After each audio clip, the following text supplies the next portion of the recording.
tell us that life is a journey, that we begin at our birth and march step by step through to death.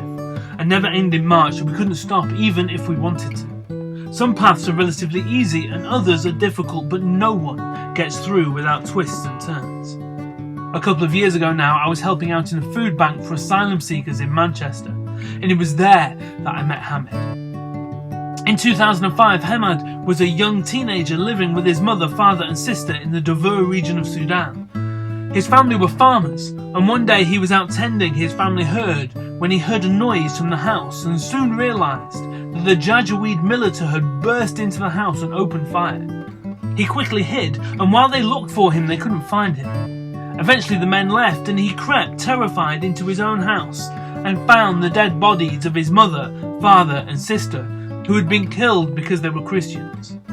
Unsure what to do, Hamid took any money he could find in the house and made his way on foot across hundreds of miles of desert.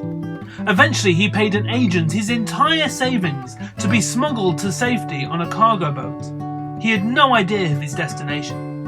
After a month-long journey on a tiny ship with 15 other men, surviving on one sandwich a day, he arrived somewhere.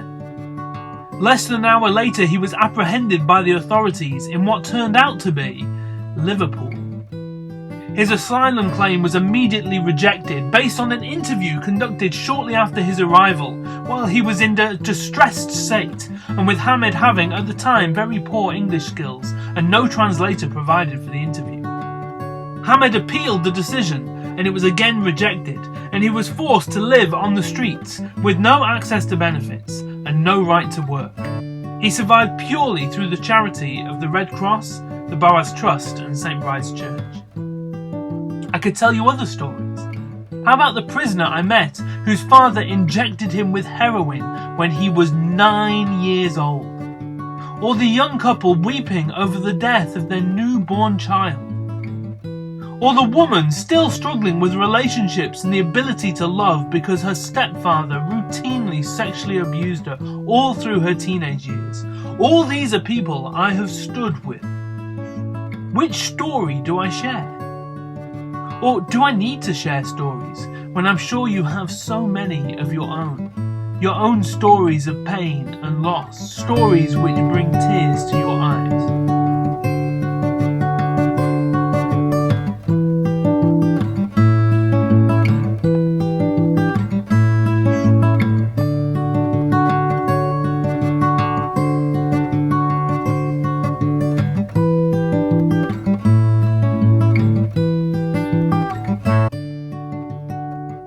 When you walk around any town in the Western world, you see crosses everywhere. You see them on churches, in cars, as necklaces, as memorials on the sides of schools, or tattooed on people's arms.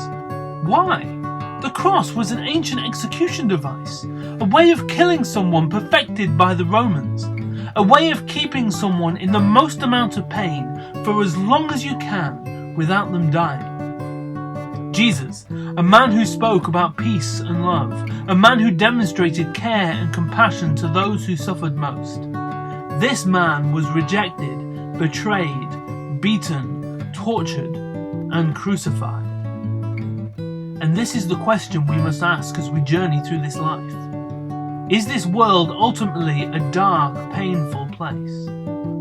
Do we all just journey step by step to the grave? Will this world ultimately burn up and end in slow, gradual decay as we're all forgotten? Is it the case that any light we do see, and any life that does erupt, is this just small twinkling stars in the never-ending blackness of the universe, balls of fire destined to succumb to entropy and go out? Does death have the last word?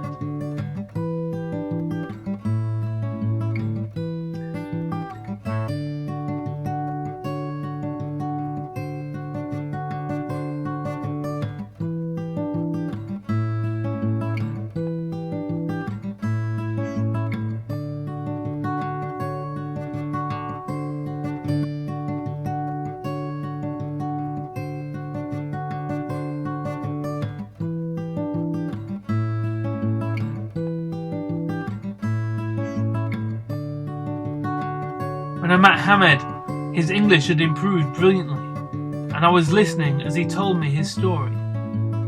I listened as I heard about the death of his parents and his desperate march across the desert.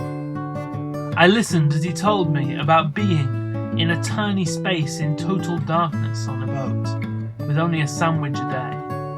I listened as he told me about his life without money or benefits in Britain.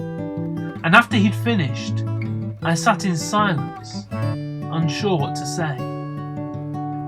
Eventually I spoke. Wow, Hamed, I don't know what to say. How do you keep going?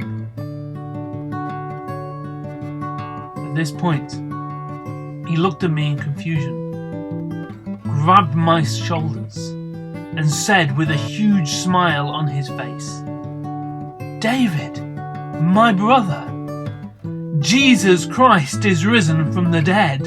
We are on the winning side." The power of the cross is that the forces of darkness did their worst, that God himself, in the form of Jesus, endured the full weight of the darkness of this world, and it wasn't the end of the story. The resurrection is God's loud declaration that death does not have the last word, that the light we experience counts and will endure. The resurrection affirms light and rocks and soil and wine and friendship and compassion and all that is good and true. The resurrection tells us that death does not have the last word. God has the last word. Hallelujah! Christ is risen. God bless, fellow followers.